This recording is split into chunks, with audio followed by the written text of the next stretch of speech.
BJP বিধায়কৰ সমালোচনা চৰকাৰক অসম সমস্যাৰে জৰ্জৰিত ৰাজ্য বিজেপি বিধায়কৰ অকপট স্বীকাৰোক্তি গৌৰৱ গগৈক সমালোচনা নে চৰকাৰৰ বিফলতাৰ খতিয়ান কিয় যোৰহাটত জয়ী হ'ব নোৱাৰিলে বিজেপি খাটাখাট ফটাফট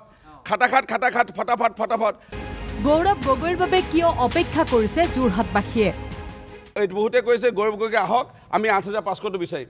যোৰহাটলৈ অহা নাই আহিব এতিয়া শুনিছোঁ এইটো বিচাৰৰ মানুহ ওলাব এতিয়া এইবাৰ ৰাজ্য চৰকাৰৰ বিফলতাৰ খতিয়ান দাঙি ধৰিলে খুদ বিজেপি বিধায়ক ৰূপজ্যোতি কুৰ্মীয়ে গৌৰৱ গগৈৰ বিজয়ক সমালোচনা কৰিবলৈ গৈ নিজৰ চৰকাৰখনকে জবাবদিহি কৰিলে ৰূপজ্যোতি কুৰ্মীয়ে বিধায়কজনৰ মতে গৌৰৱ গগৈয়ে সংসদত অসমৰ সমস্যা সন্দৰ্ভত মুখেই নুখুলিলে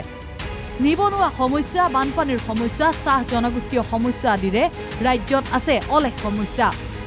আৰু সেই সমস্যা সন্দৰ্ভত সংসদত সৰব নহল গৌৰৱ গগৈ উল্লেখ্য যে বিজেপি বিধায়কে কোৱাৰ দৰে সমস্যাৰে জৰ্জৰিত হৈ থকা ৰাজ্যখনত ৮টা বছৰে আছে বিজেপিৰ চৰকাৰ যে গৌৰৱ গগৈ সাংসদত বহুত কথা কয় কিন্তু প্ৰকৃততে 5 বছৰে যিটো যদি চাওঁ আমি ৰেকৰ্ড তথ্য তাত দেখা যায় যে অকল কেৱল বেছিকৈ হাইলাইট পালে মণিপুৰৰ ঘটনাটোলৈ অসমৰ বোলে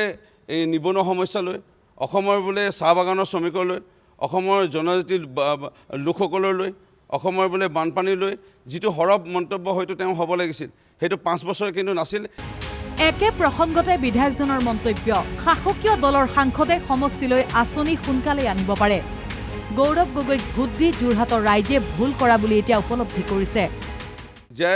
শাসকীয় দলৰ যিকোনো সাংসদ বিধায়কে ইতিমধ্যে মন্ত্ৰীসকলক সঘনে লগ পাই থাকে আৰু বিভিন্ন কামসমূহ আদায় কৰি থাকে আৰু এইবোৰ লাহে লাহে যোৰহাট লোকসভাবাসী ৰাইজে আজি এই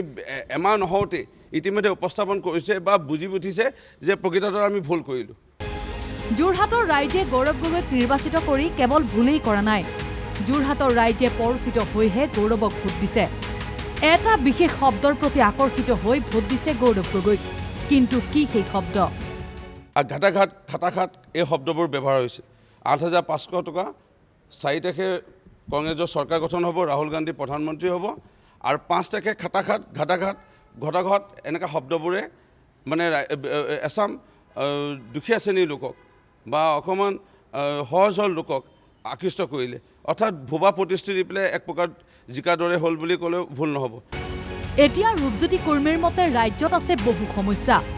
সেই সমস্যাৰ কথা সংসদত নকলে গৌৰৱ গগৈয়ে অৰ্থাৎ ৰাজ্যত সমস্যা আছে বুলি মানি লৈছে খুদ বিজেপি বিধায়কেই প্ৰকাৰান্তৰে চৰকাৰে সমস্যাসমূহৰ সমাধান কৰিব পৰা নাই বুলিও খতিয়ান দাঙি ধৰিলে ৰূপজ্যোতি কুৰ্মীয়ে ভিডিঅ' জাৰ্নেলিষ্ট হৃদয় দাসৰ সহযোগত জবা দাসৰ ৰিপৰ্ট NKTV+